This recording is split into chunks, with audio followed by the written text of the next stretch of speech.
Good evening, doctors. Myself, Shubhojit, welcoming you all on behalf of Acumentis, and we are representing the division of Harmonica, basically. At the outset, I must really thank all doctors for having logged in. And let me tell you, in our spate of webinars that we have been doing, this is by far one of the best that we have till now.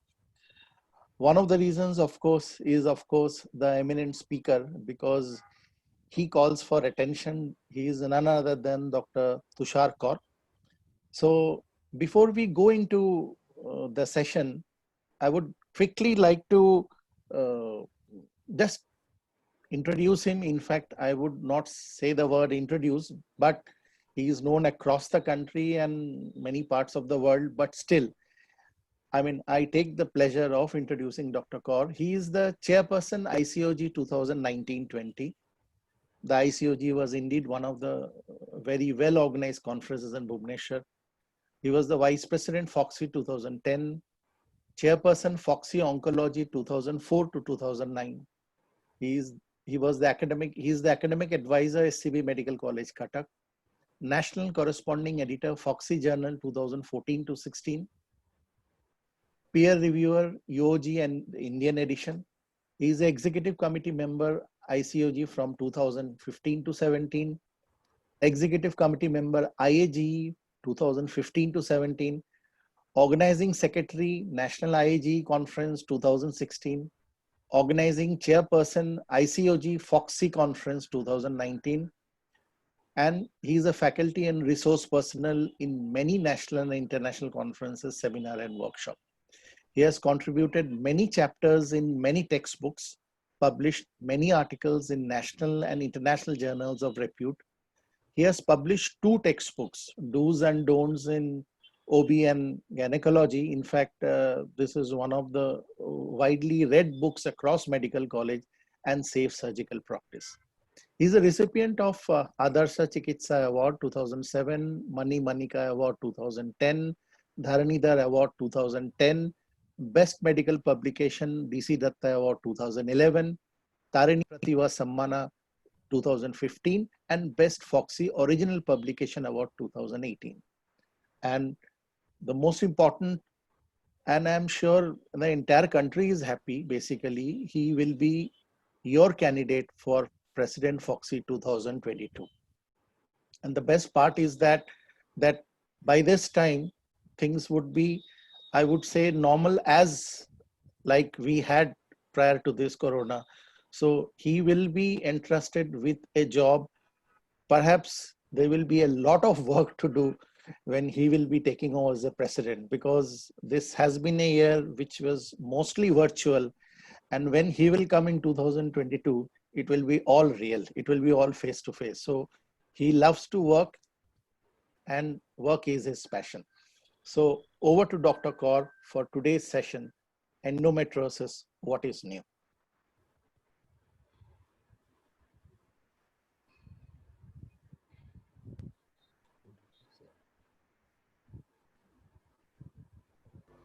So you can share your screen. Yeah.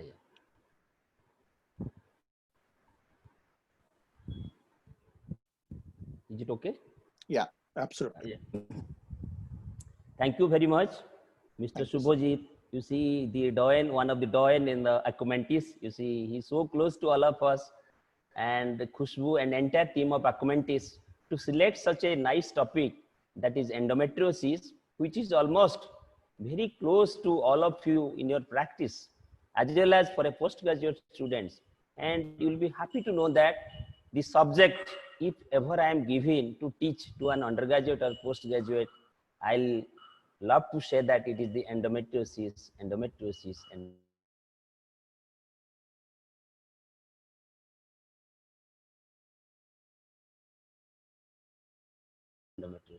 Why so? The commonest patient profile, if you see, that majority of the patients are from the group of the endometriosis. And the secondly, that it is such a subject that starting from the management, many things are not clear. it is a controversy, that is a disease of the enigma till now. Many things are not known. So that's why I have selected this subject, and that too I'll be dealing with only thing which are new, starting from the definition, understanding the topic like pathophysiology, causation, then symptoms, signs, investigations, then management. What are the new in every field? Very in nutshell, I'll be telling those things. Now, greetings from the land of Lord Jagannath. Of course, this is webinar, but earlier you see, whenever you are going anywhere, we take the blessings directly, but this is an online blessing from the Jagannath to all of you. So it is told by Henry Ford that anyone who stopped learning is old, whether at 20 or 80. But anyone who keeps learning stays young. You'll be happy to know that around 500 now doctors like you are waiting to see and participating with this such an interesting topic. You see the large number because you all are interested from the various ages. So that speaks of how you are interested to learn the things even at a later age. And really, I'll give an example. It keeps me young to keep friendship with the postgraduate students, especially in academics, and it keeps me young. And perhaps it is for all the profession, only medical. Now, the first thing is that what is the definition of the endometriosis? All of us know that the common definition that the presence of utopic endometrium in ectopic site. I repeat, the presence of utopic endometrium in ectopic site, that is, whenever the endometrial tissue lies outside the uterine cavity, it is known as endometriosis. So it is a definition for years together. So what is that? The presence of endometrial epithelial cells and stromal cells in ectopic sites. So is there a necessity of changing this definition? So if there is a necessity of changing this definition or redefining this definition, so what are the causes? Why we should change it? So we must understand that. So why you should change? Because the definition since introduction, there is no change from the genesis of the endometriosis or from the teaching or understanding of the endometriosis. That definition holds good still now. The second is represents only in a minor component. Stroma and the glands are present only in minor cases, not in all cases. Then often absent in certain disease forms. In certain disease form of endometriosis, the stroma and glands are not at all present. And rectovaginal nodule, in that often stroma is absent, and in ovarian endometrioma, no epithelium. So this contradicts that whether these two stroma and glands will say that there is a endometrium, will define that endometriosis is there. And smooth muscle component and fibrosis, a consistent features, even often it is found that a component of the fibrosis and smooth muscle in absence of the stroma and the gland. So therefore, the question of redefining endometriosis comes. So with this, so what should be the new definition? A fibrotic condition in which stroma and epithelium can be identified. This is suggested by Vigano et al. So Vigano et al. What he says that it is a fibrotic condition in which stroma and epithelium. That means he has added only fibrosis. So why? What are the reasons why you should redefine? That to foster fibrosis evidence in animal models. In animal models, it says that the fibrosis is the evidence. Now to limit false negative diagnosis by pathologists. So if there is a fibrosis, the pathologist says that it is not a condition of endometriosis. So if you can add fibrosis in addition to the stroma and the epithelium, perhaps that will solve the purpose. And lastly, to consider fibrosis as a potential target for the treatment. If there is a fibrosis, suppose rectovaginal nodule, if you target that, perhaps the treatment is the best one. Now, 176 million women with endometriosis during prime years of their life, what it is seen that 1 in 10 women suffer from endometriosis. Most of them have not been diagnosed or treated. The peculiarity is that majority of the cases they are asymptomatic, or if symptomatic, later on in a young reproductive age group, not in the early stage, it is diagnosed. That is the problem. Now, at least 26 million Indian women between the ages of 18 to 35 were afflicted by the endometriosis. 5% of the girls below 18 who complained of dysmenorrhea are affected by endometriosis. So therefore, the majority of the cases are from the young age group. So what is that? 60% are affected below 30 years, and more so that out of which more are in the age of 20 to 30 years. So young reproductive age group are more cases seen by the endometriosis or affected by the endometriosis, and during the prime year of their life it is seen. So it is a disease of the endometriosis. Once the menopause occurs, the disease regresses spontaneously. Now, pathophysiology, this disease is enigmatic, not only in the definition, but understanding is not yet clear. So why endometriosis is caused? What are the pathophysiology with the endometriosis? And even the management, there is no consensus till now. Every day it is changing. So therefore, it is a disease of enigma. Now, to understand this, the first proposed theory, there is no definite theory, but proposed theory are there.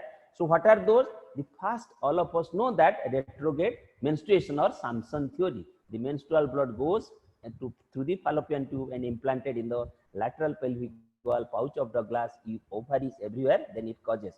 Then candidate are epithelial stem cells, that is one of the latest one, and this causes this proliferation in the ectopic sites and lead to endometriosis.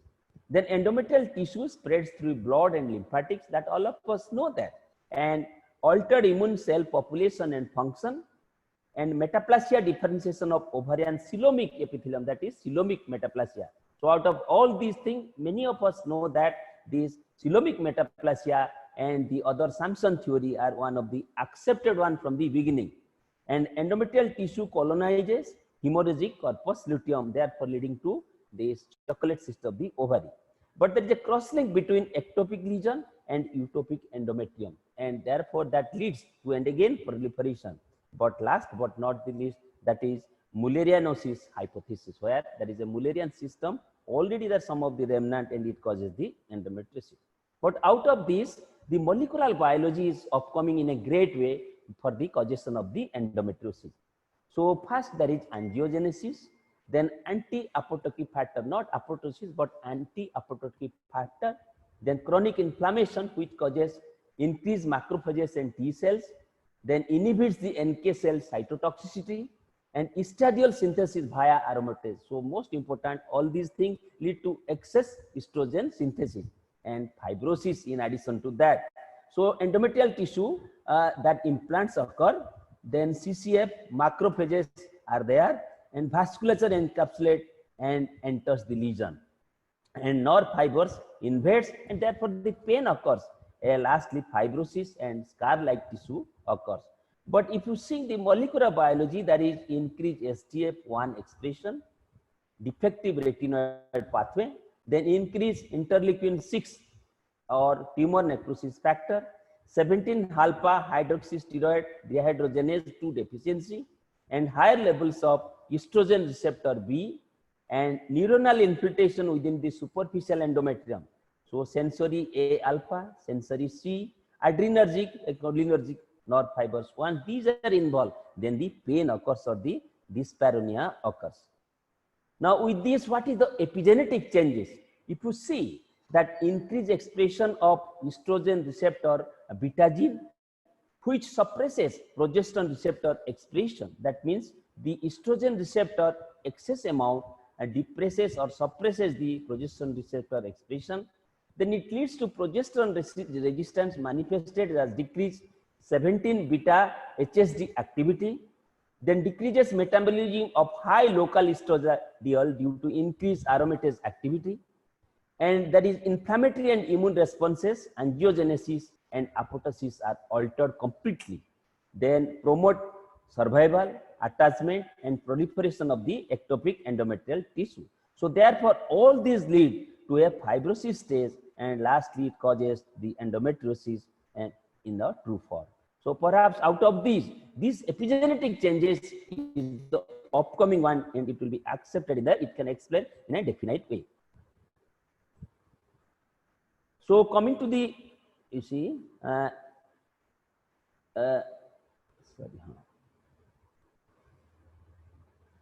yeah, coming to the three important way, that what is that the ectopic and the ectopic endometrium in endometrial and normal women, it expressed in the three important way. What is that? There is high local estrogen production and metabolism, then high local PGE2 and PGF2 production, and resistance to the action of the progesterone. So therefore, this leads ultimately to the resistance of the action of the progesterone and leads to the biochemical changes.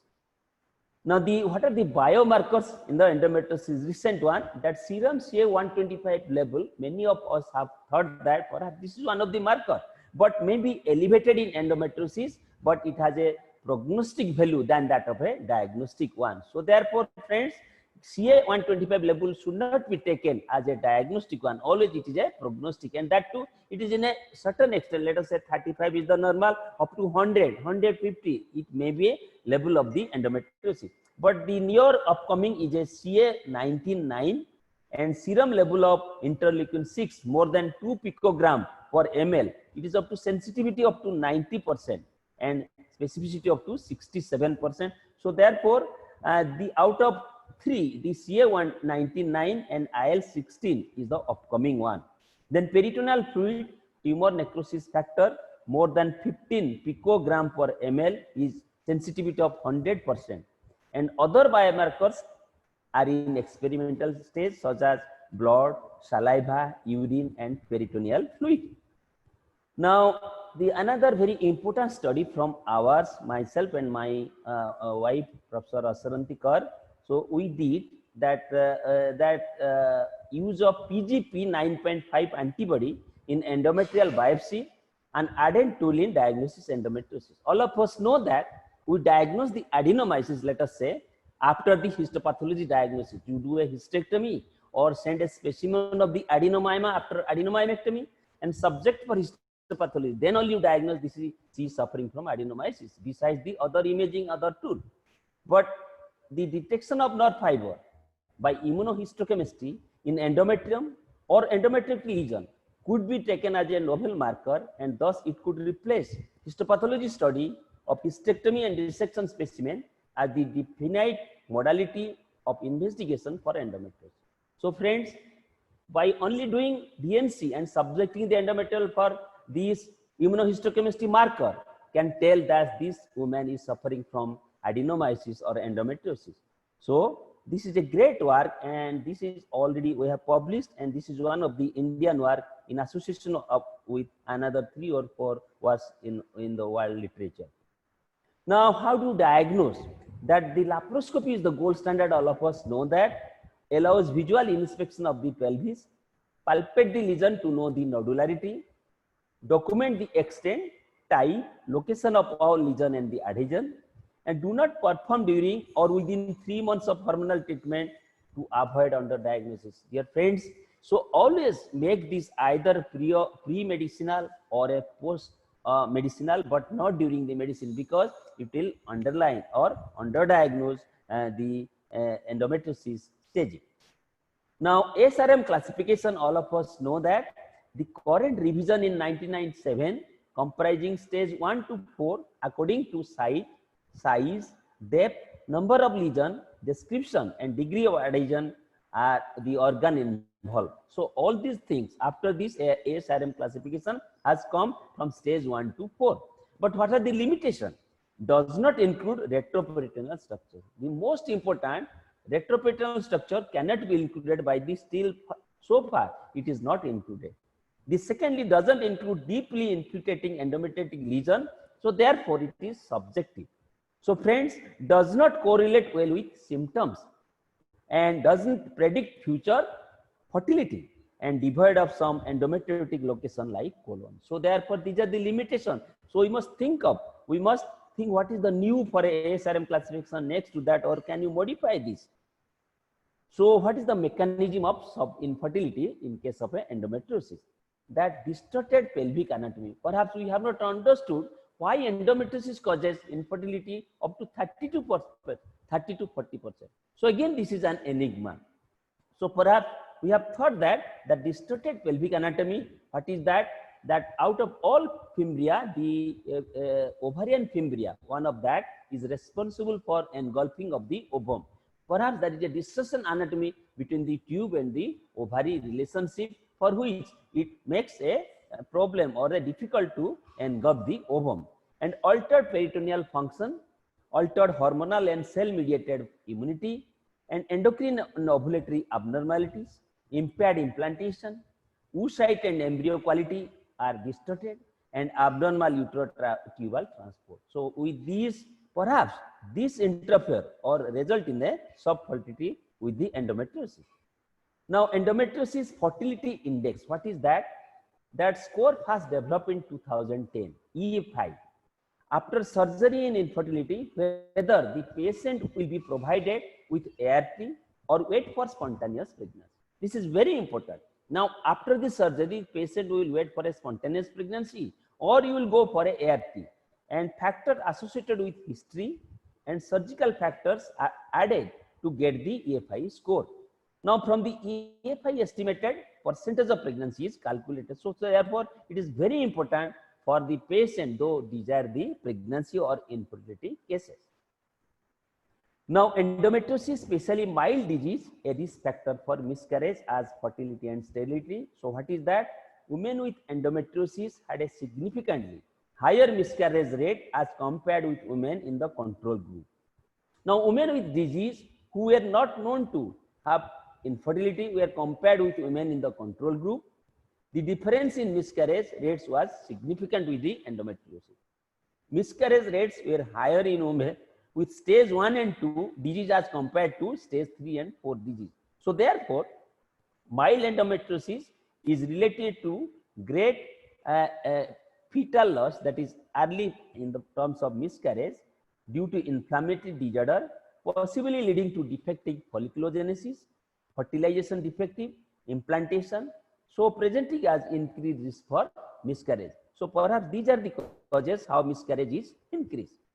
Now, endometriosis and infertility, ovarian endometrioma associated with increased technical difficulties and oocyte retrieval. A freeze-all strategy doesn't improve IVF outcome in moderate or severe endometriosis. The incidence of PCO is comparable in case and control, and no difference was according to the phenotype. Treatment doesn't reduce ovarian reserve, increases number of eggs, embryo quality, IVF ICSI pregnancy rate with own oocyte. And uterine NK cell phenotype was different between endometriosis with unsuccessful implantation following ART. So therefore, now effect of endometriosis on maternal, fetal and neonatal outcome. What is that? This is very important.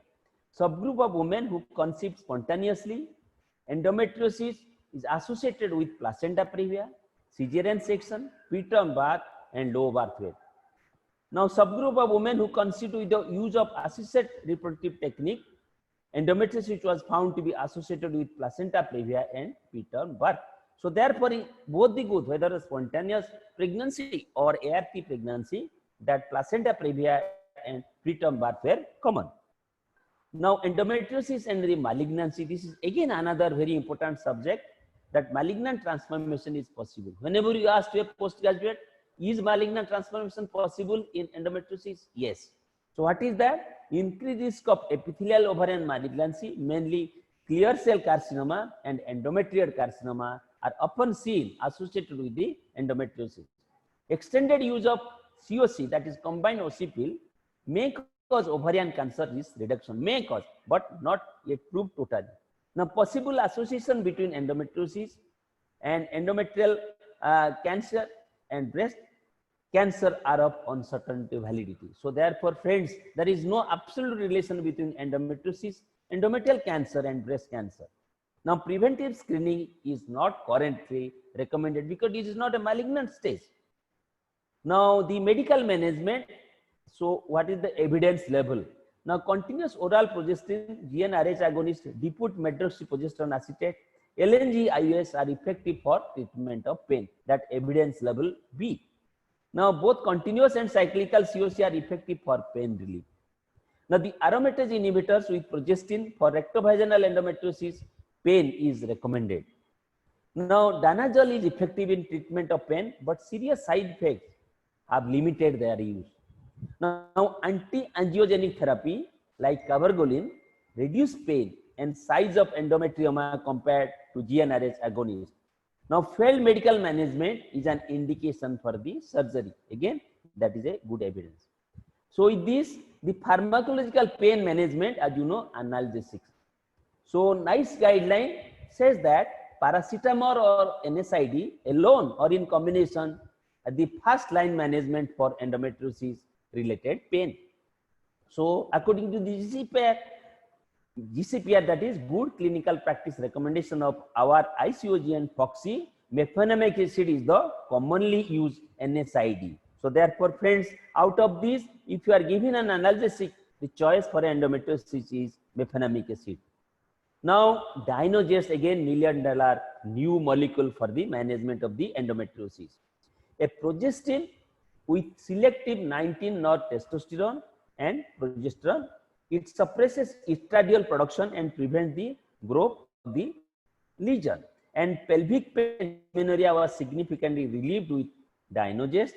Quality of life improved in women receiving Dynogest than GnRH. And Dynogest reduces HSD17 beta 1 expression and activity in the endometrium. So, Dynogest inhibits key enzyme of the metabolism of the estrogen. So, therefore, it is direct enemy for the estrogen synthesis. Now, use of Dynogest in the treatment of endometriosis is the 4th generation progestin. This Dynogest is the 4th generation progestin. This is the first line treatment for endometriosis. It has minimal androgenic, estrogenic, glucocorticoid and mineral corticoid activity. Dynogest has high bioavailability, almost as good as 90%. Dynogest has no relevant interaction with various hepatic binding globulin such as SHBG and corticosteroid binding globulin. So, therefore, it is superior drug than that of the other progesterone. Now, Dynogest mechanism of action, how it acts, the moderate GnRH suppression is there, then it acts as anti-proliferative, anti-inflammatory, increase the apoptosis, immunomodulator, anti-angiogenic, and it inhibits the aromatase enzyme. So, therefore, on the central effects, that hypothalamo-pituitary ovarian axis, it inhibits the GnRH secretion. Ovarian function, it causes anovulation. And what are the local effects by which it acts? It is an anti-proliferative drug, it is an anti-inflammatory drug, and most importantly, it is angiogenic. So, therefore, friends, all these local effects as well as the central effect, it is the superior most drug so far available in the market. Now, the long-term treatment option, you see, Dynogest shown to produce a gradual reduction in the proliferative symptom over a duration of 15 months and concluded that Dynogest plays an important role in the treatment. So, from the available study from 15 months to 24 months, perhaps Dynogest is superior so far for the management in terms of symptoms and the long term. But the low dose progesterone represents the most effective treatment option for long term therapy. Now, if you see, ideal agent is a new molecule. This is a novel molecule as a Dynogest because it improves it treats the dysmenorrhea, dyspareunia and infertility. So, as an important diagnostic feature present in these women. So, perhaps this is a newer drug which can solve all the symptoms, and in comparison to the other medical management, this will be the superior one. Now, in early stages of recurrent endometriosis, so if there is a endometrioma from the or the treatments have failed and there is a early stage recurrence is there. So, these during early stages of recurrence of endometrioma might be an alternative therapeutic option to avoid repeat surgery. Now, you have done a surgery for an endometrioma, there is chance of recurrence, and early stage recurrence you can detect that 4 centimeter, 2.5 centimeter. You try the Dynogest for 3 months and see the result, then you can tell this. Now, The recent, you see, the most important drug, that is what is new in the management, this is elagolix. The elagolix is an oral non-peptide GnRH antagonist. So we are in search of GnRH antagonist earlier in the injectable form, but now in the oral form. What is that? Elagolix. Both higher and lower doses of elagolix were effective, improving dysmenorrhea and non-menstrual pelvic during the months of the period in women in endometriosis associated with pain. So therefore, friends, according to the newer drugs, perhaps elagolix or the oral non-peptide GnRH antagonist will be in the market very shortly, and it will be a very future hope for all of us, for the clinician. Now, nice guideline, the indication of the laparoscopy. What it says, the endometriosis which are not involving the bowel, bladder or ureter, these are the candidates for the laparoscopy. I have told laparoscopy is the gold standard for the diagnosis of the endometriosis. But for the management also, except the advanced stage, perhaps laparoscopy has a great role. So uncomplicated ovarian endometrioma, deep endometriosis involving the bowel, bladder or ureter, you give a few months of medical management with GnRH analog before surgery, 3 months. Now it downstage. But what are the disadvantages? If you give GnRH, that there is difficulty in getting the line or the cleavage during surgery. Of course, it decreases the blood supply. It decreases the, it acts as a, like it downstage the disease. And grade 3, grade 4 can be stage 2, stage 3. So therefore, surgery will be much beneficial after the medical management. Now, GCPR regarding surgical management, that Guru Clinical Practice recommendation, what it says, that adjunct pre-surgical hormonal treatment does not improve the outcome of surgery for pelvic pain. That is evidence level A. So it says that if you give simultaneously that hormonal treatment, injectable, let us say GnRH, it doesn't improve, especially for the pain. Cystectomy is superior to drainage and ablation, that is evidence level A again. So people like we should not aspirate, we must do a cystectomy for an ovarian endometrioma or a chocolate cyst. So therefore, friends, never go for aspiration.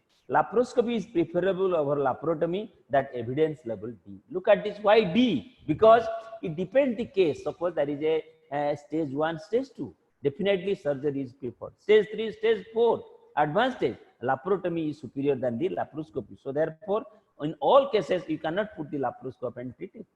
In deep pelvic endometriosis, that is dye, complete excision relieves pain and promotes fertility, whatever it may be. Either laparoscopy, if you are able to completely remove the rectovaginal nodule, then it's okay.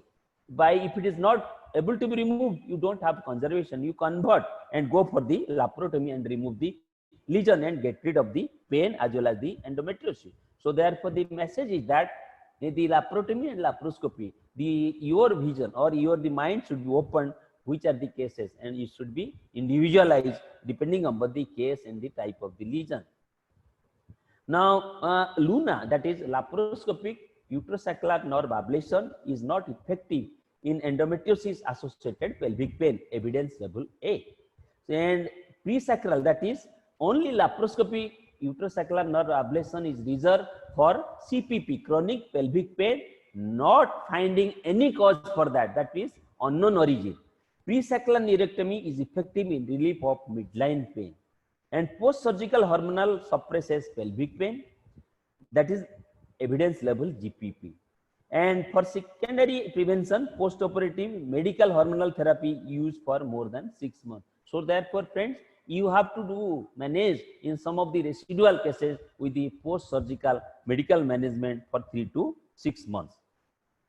Now, the combination treatment, the combined treatment involves, that is medical and surgical management, involve laparoscopy, removal of visible endometriomas foci as far as possible, 3 to 6 months of medical management, and a subsequent second look laparoscopy with resectable, if at all, foci, adhesiolysis and reconstruction of the organs.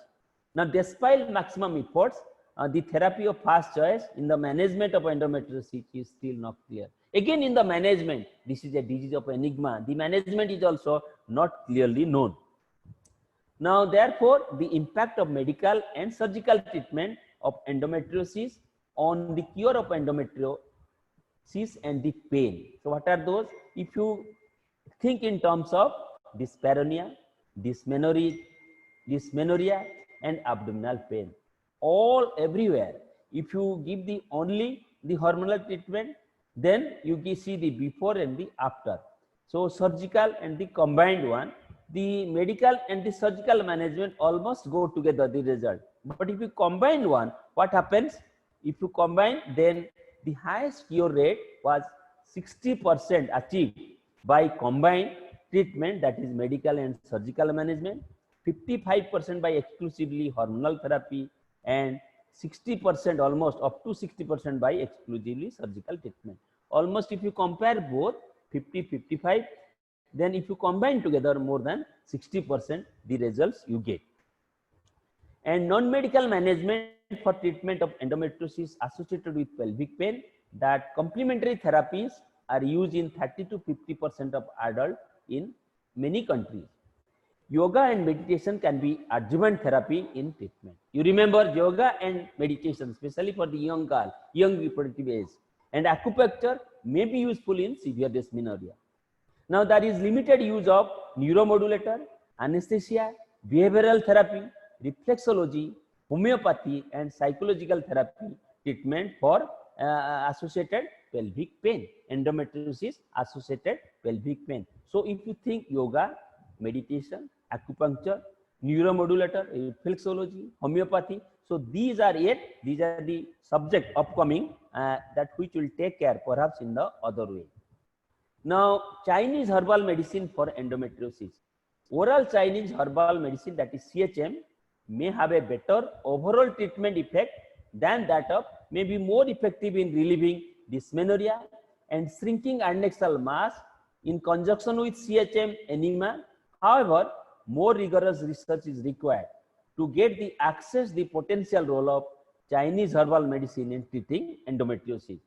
So therefore, advise women that the available evidence does not support the use of traditional Chinese medicine or other Chinese herbal medicine or supplement for treating the endometriosis. Therefore, friends, don't take it that Chinese medicine will heal the endometriosis today. Now, the herbal products of medicine like thiamine, pyridoxine, and magnesium, fish oil, these are also the experimental phase, that some evidence also exists that pyridoxine, that is vitamin B6, and fish oil, that use of fish oil capsules, that is omega-3 fatty acids, and 100 milligram of thiamine may take care of the endometriosis treatment in the recent one.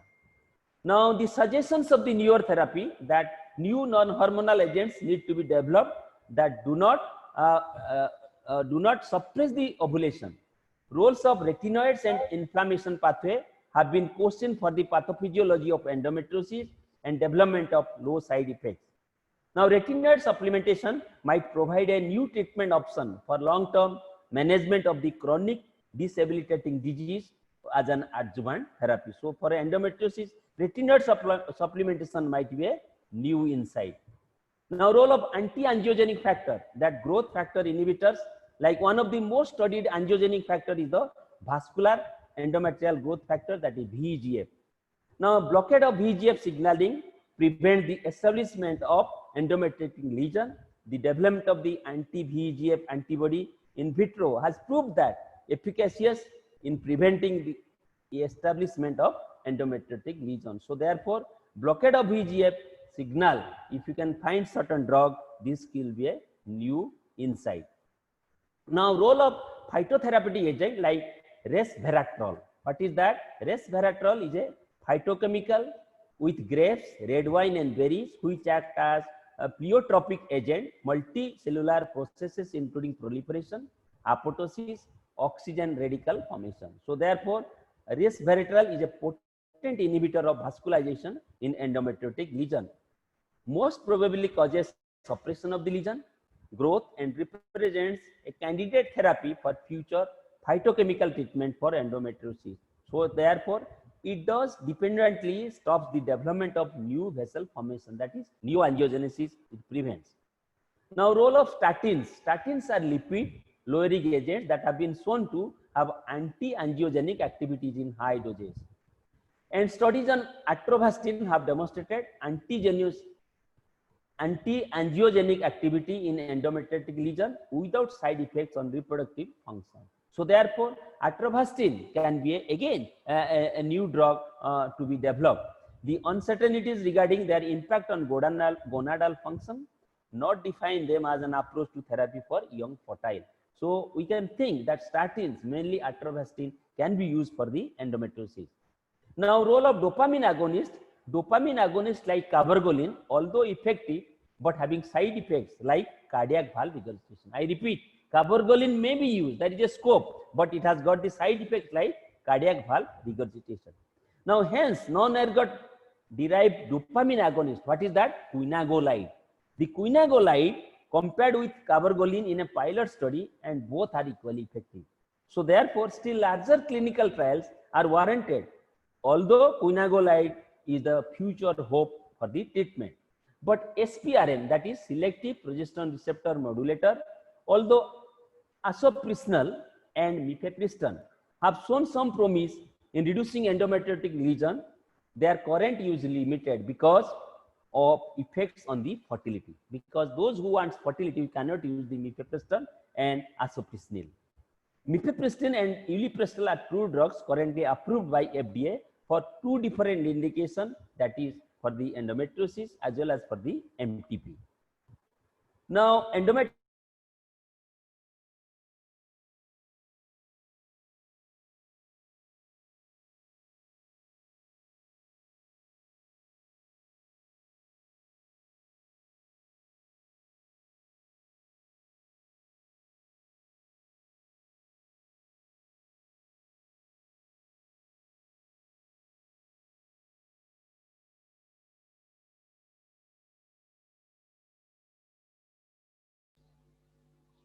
Hello, Tushar sir, are you there?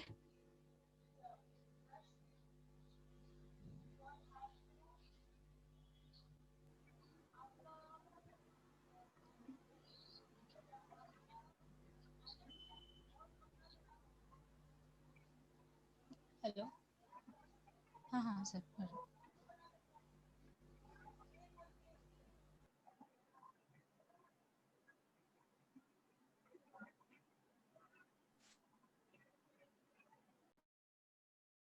So can you hear me? Hello.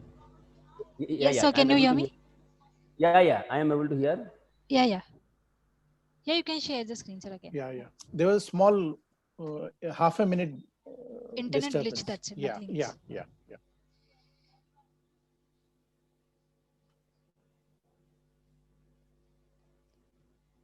Share the screens.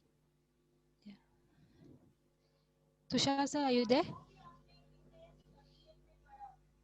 Internet issue is there. There is, I guess, there's some network issue again.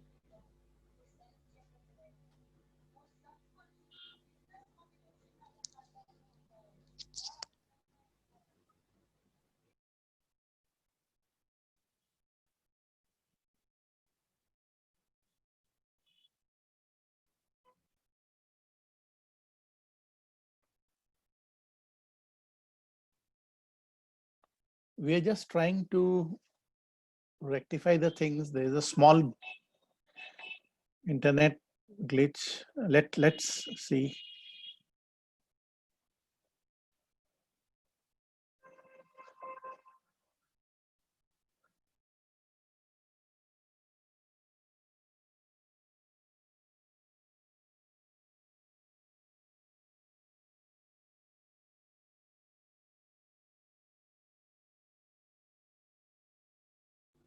Doctors, just hold on for 2 minutes. Dr. Tushalkar will rejoin. Just sorry for the inconvenience, doctors.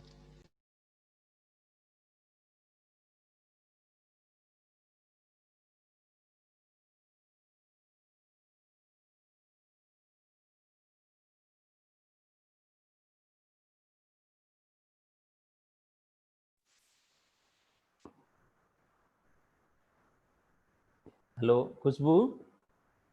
Hello. Yes, sir. Sir, we can hear you. Yeah. There was some internet problem. No problem, sir. You can share it again. Okay. You can continue from this.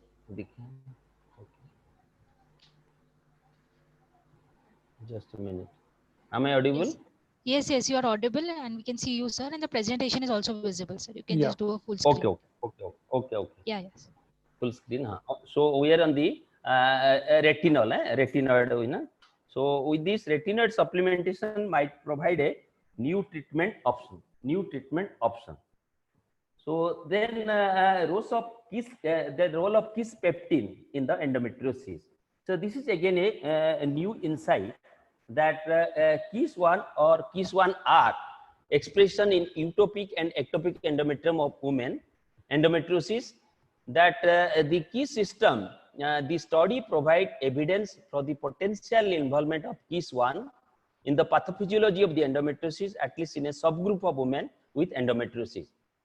That it is helpful for the physiology of reproductive studies have documented that the stimulatory effect of kisspeptin on these gonadotropins, that is GnRH and gonadotropin secretion. So again, this will be the one of the future study for the kisspeptin role. Now, endometriosis and the gray matter, this is another interesting study in the recent, that women with endometriosis with chronic pelvic pain so decreased gray matter in the brain regions involved in pain perception. Now, women with CPP without endometriosis also showed decrease in gray matter. Those are not seen in patients with endometriosis who had no CPP. So therefore, friends, only CPP with endometriosis had less gray matter. So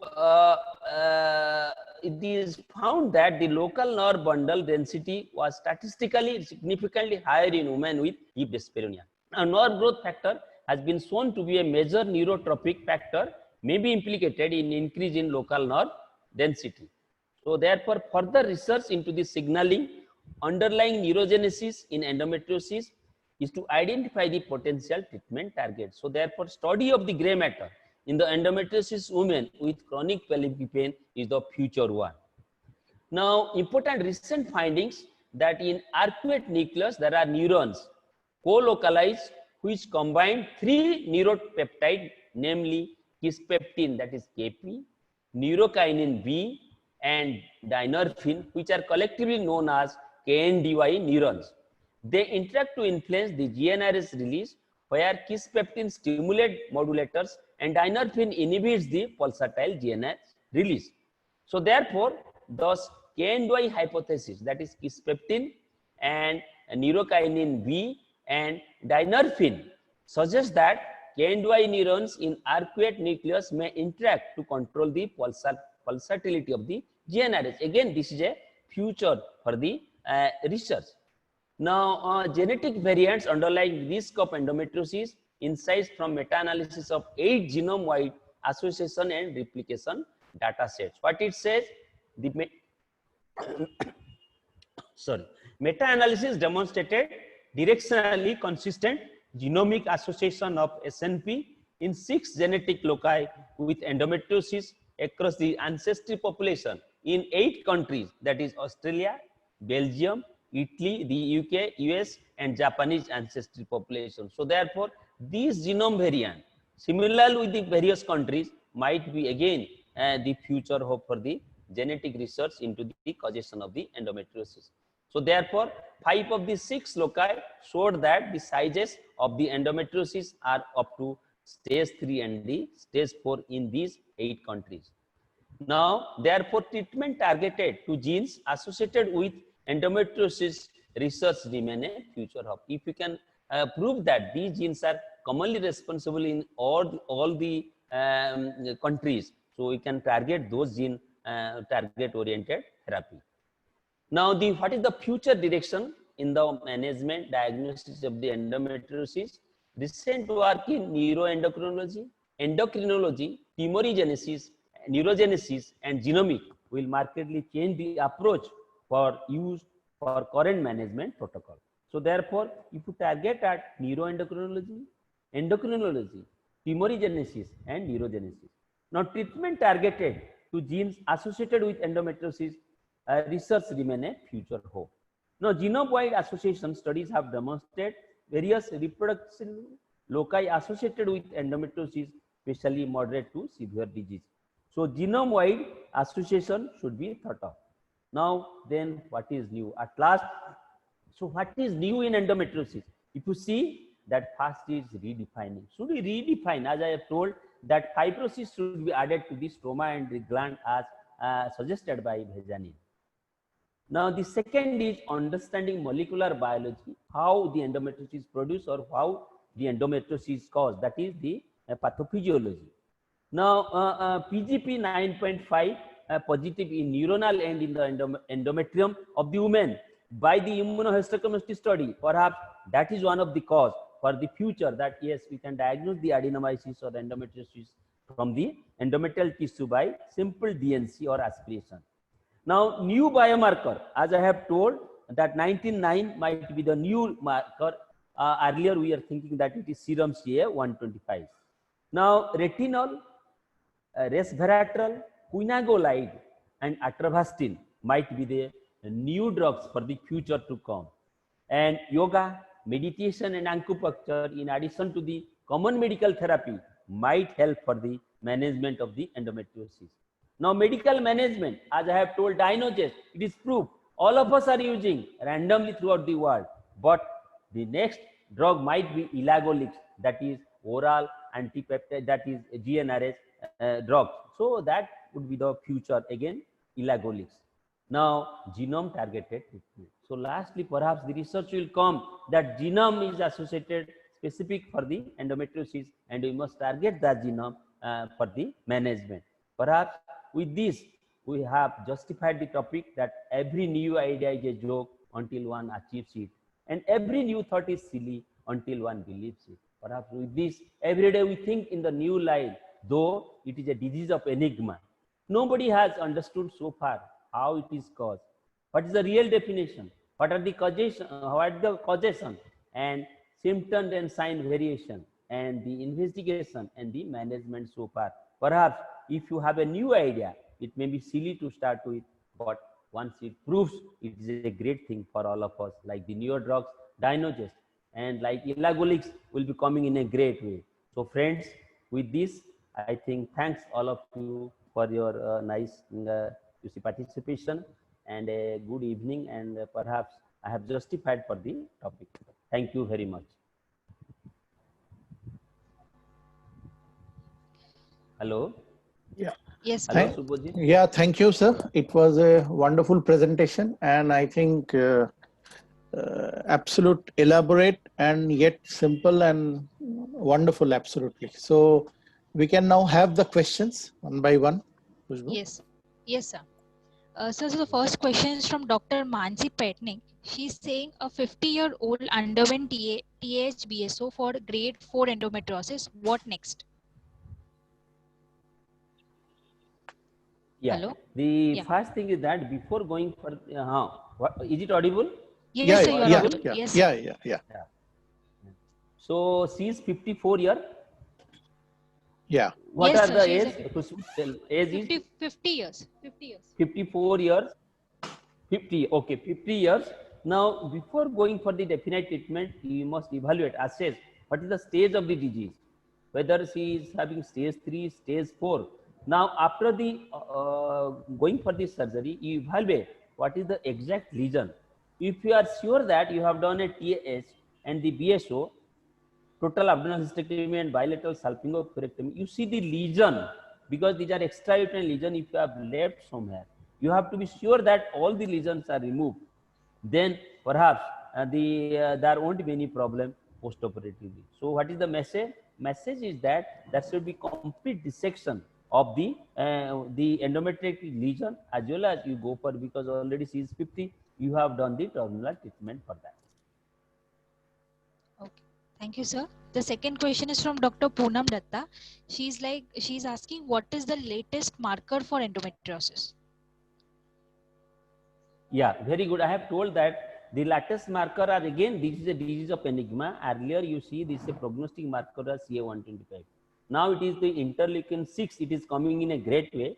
It will be proved later on, but 19.9 another is again marker. So out of these two, these, if you combine both of them, perhaps the sensitivity is more, and that is the marker of the future.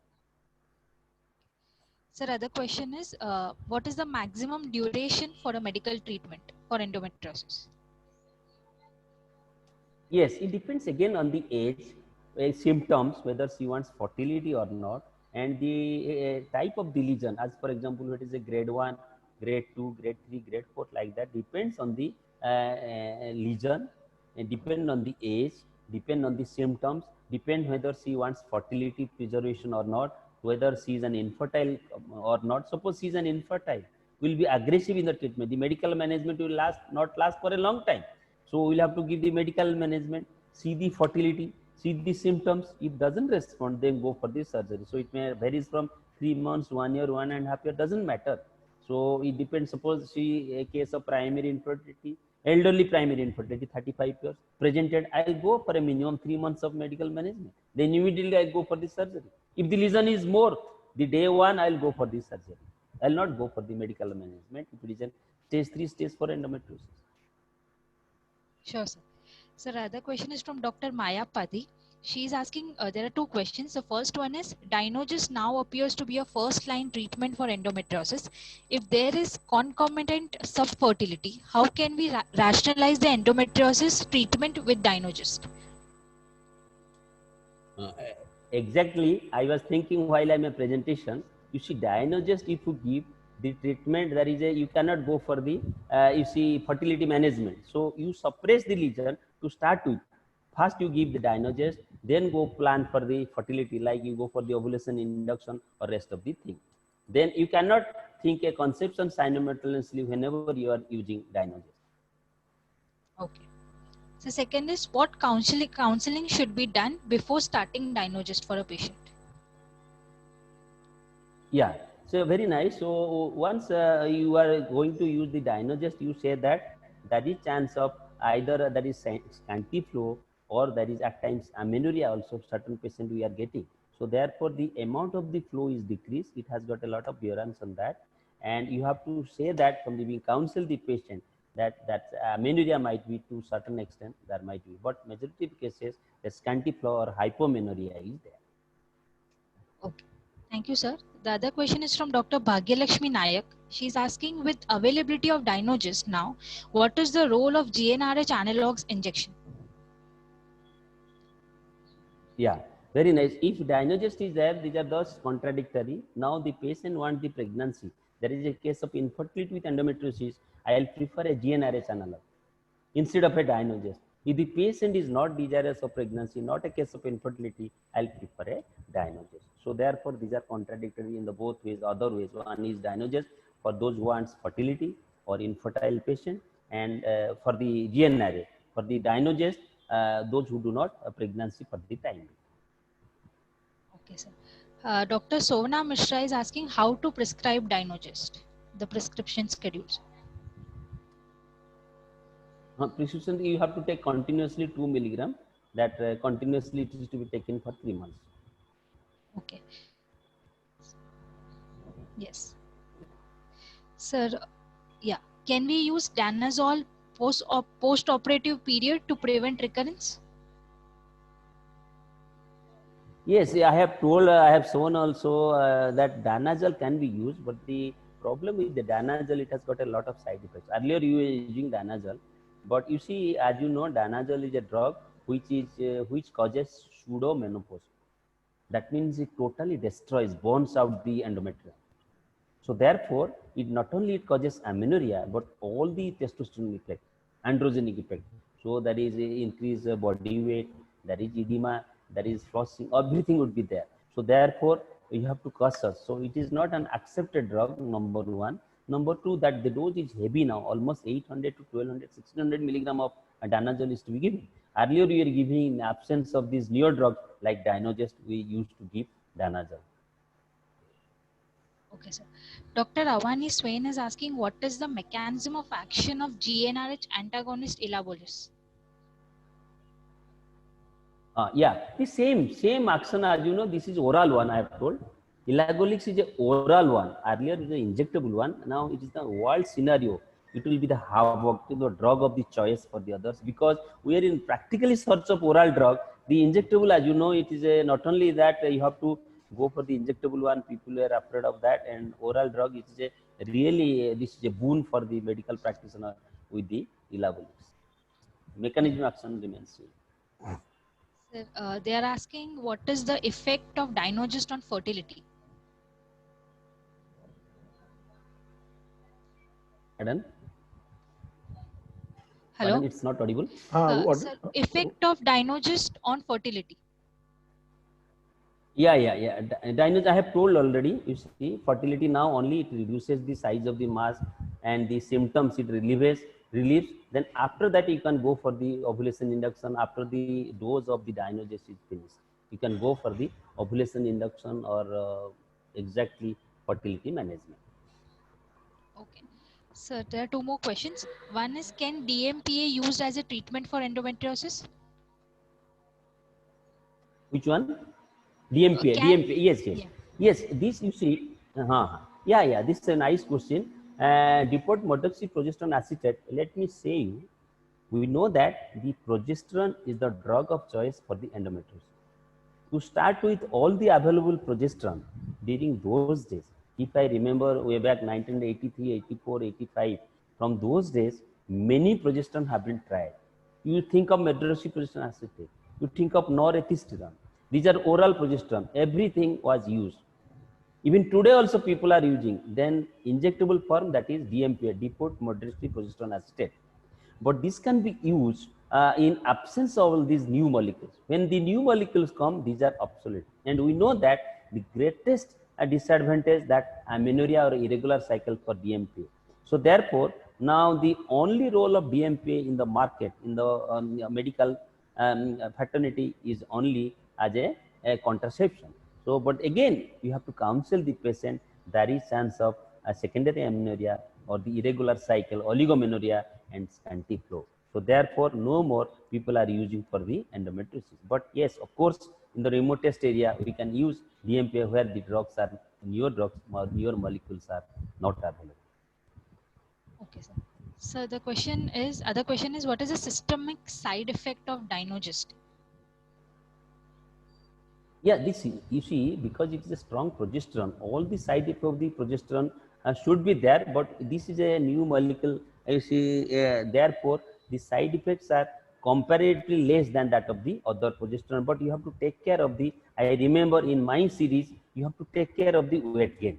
You measure the weight at the beginning of the before the beginning of the drugs. I have seen at least 1 to 2 kg within 3 months. It has increased in certain patients. And the other side effects, as I have told, that you have to counsel the patient that there is chance of hypomenorrhea. So these are the two things which you should take care. Okay. So last two questions. How to follow up a case after combined medical and surgical management for future fertility? Yeah. For the future fertility, you see, now you have to see the basic pre-treatment status of the patient. Let us say grade 3 or grade 2, you have to first stage the endometriosis. In the what stage he has come to you. Now you give a combined treatment, let us say medical and surgical treatment. You follow up for the fertility purpose. Now you have to evaluate again. Let us say you have already studied the tubal patency, tubal status. You have studied the ovulation status, and accordingly, it doesn't vary like that of a other infertility case. So it should be treated like a non-endometriotic infertility case. Sure, sir. So last question is from Dr. Sanjana. She is asking your view about letrozole in endometriosis in an infertile patient. Yes, letrozole for an infertile patient, actually, this can be used for ovulation induction, not exactly for the management of the endometriosis, but for a per se that it can be used for the at present.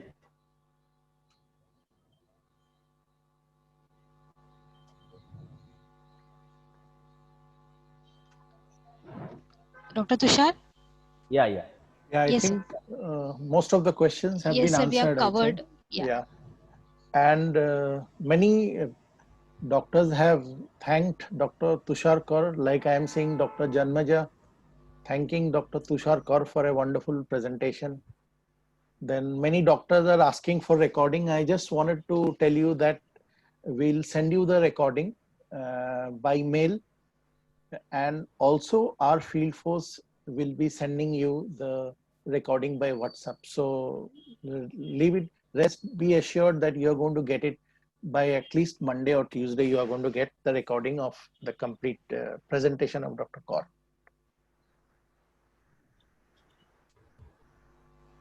Hello. Yeah. Yes, sir, we So can hear you. yeah, we can hear you.